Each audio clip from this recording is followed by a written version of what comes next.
Mais écoutez, vous me donnez l'occasion de remercier une fois encore le ministère en général, le ministre, mais plus particulièrement la direction de l'apprentissage et son directeur. Comme je l'ai dit tout à l'heure, c'est une redistribution des fonds qui nous a permis d'avoir les moyens, les ressources financières de réaliser un tel projet. Parce que nous avons compris que quand on parle souvent d'emploi en général, on pense à trois choses. On pense à un employé, à un employeur, à une rémunération. Mais on oublie l'auto-emploi. On oublie qu'il y a des gens qui ont un métier et qui peuvent travailler à leur propre compte. C'est la raison pour laquelle nous nous sommes dit, écoutez, les professionnels de la coiffure, soit ils sont confrontés à un problème, d'abord d'accès à l'outil, mais s'ils ont accès à l'outil, ils se disent, nous devons nous mettre à notre propre compte. Mais la nouvelle philosophie, c'est de faire en sorte que ce service soit un service mobile, que le sortant des créatifs ou bien le professionnel ne puisse pas être confronté à un problème de savoir là où je vais me mettre. Je serai confronté à un problème de location, au paiement de facture, à une prise en charge d'un personnel fixe qui ne règle pas le problème. C'est la raison pour laquelle nous avons senti de mettre en œuvre ce projet-là, dont l'originalité réside dans la mobilité. Donc, dans le kit, ils ont tout ce qu'ils veulent. Cela veut dire quoi? Cela veut dire que ce que le président de la République a promis en termes d'emploi, 350 000, ce n'est ni un vœu pieux, encore moins une idée générale. Nous sentons que c'est parfaitement réalisable parce que avec 200 kits de coiffure distribués aujourd'hui, c'est au moins 1000 jeunes, en tout cas 1000 professionnels qui sont insérés. Figurez-vous que si c'est à l'échelle départementale et à l'échelle nationale, ce que ça peut faire. C'est en tout cas ça que nous voulons, ce que nous avons voulu démontrer aujourd'hui et faire comprendre à tout un chacun que la question de l'emploi ne se règle jamais de manière sectaire. C'est une approche holistique qu'il faudra avoir de la question pour le résoudre. Et aujourd'hui, nous sommes satisfaits. Je rappelle tout juste que ce n'est que la première phase. Il reste une deuxième phase et une troisième phase parce que ce que nous visons, c'est de donner,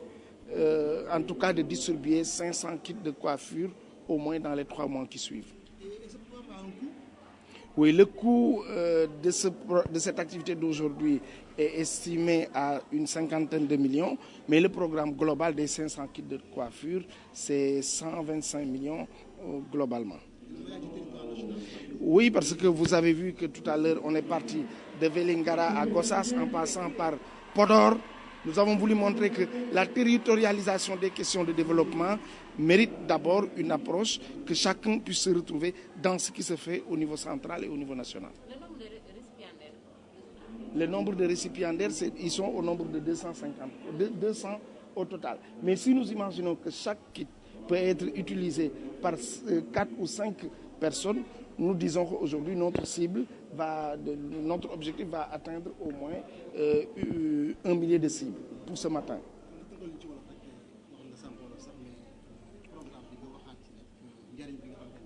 Le programme bi mooy ñun agence nationale maison de l'outil dañu gis ne nit ñi Sénégal boo jëlee ñi fukki nit yi toog ñu mën liggéeyuma juróom-benn yi am nañu métier mën nañu dara mais dañu amul jumtukaay te ñu gis ni xale yi dañuy dem fay seen école de coiffure yi sonn ci mais dañu gis dañu am problème parce que dañu naan damay ubbi salon ñu gis ni ubbi salon du ñëpp a ko mën a def li muy laaj day bari ñu xalaat proposer ko ministre de la formation professionnelle mu jàppale ñu ba ay fonds yi nga xamante ni mi ngi woon ci DEA ñu yëkkati ko direction de l'apprentissage ñu yëkkati ko jox ñu ko bi ñu ko joxee ñu ne duñ jël di leen defal financement dañ leen di jëndal valise bi nga xamante ni loo soxla tey ci góor ci jigéen boo toogee sa kër da ngay woote kooku ñëw defal la ko nga fay ko nga xamante ni ci bëccëg bi daanaka gone gi wala nit ki dina mën a liggéey bu dee lu mu liggéey ñu fay ko juróomi téeméer rek bu liggéey fukki yoon rek am na juróomi junni te du ci fay courant du ci fay ndox du ci fay location maintenant day jéem a seet rek nan la koy defee ba mu mën a nekk lu nga xamante ni daf koy jariñ pour mu mën a daan dooleem donc loolu moo ñu taxoon a jóg tey programme bi pour le moment li ñu bëgg mooy juróomi téeméer la mais tey ñeenti téeméer lañ def mu am góor ak jigéen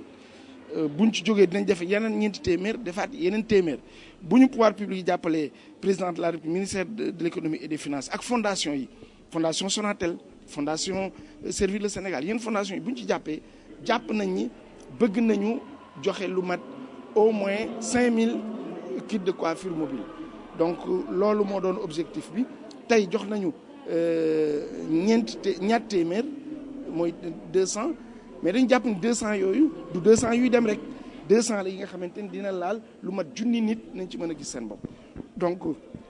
ñuy remercier direction apprentissage di remercier ministère bi di wax daal état Sénégal que lu ñu def yëpp ci turu état lañ koy defee mais pouvoir public surtout privé yi bu ñu jàppee ci agence nationale maison de l'outil yaakaar naa dinañ mën a xeex li nga xamante ni mooy liggéeyu ndaw ñi ku nekk mën a am loo daan sa doole. law na Sénégal parce que gis nga am na ñuy woo Vélingara am na ñuy woo Kolda am na ñuy woo Podor noonu lañ ko bëgg a defee après Ziguinchor la ñuy dem te dañu bëgg prochaine session bi bu ñu koy def ñu bañ ko defee Dakar dañ koy bëgg a defee ci benn région woo waa région yi ñu fekk ñu foofu.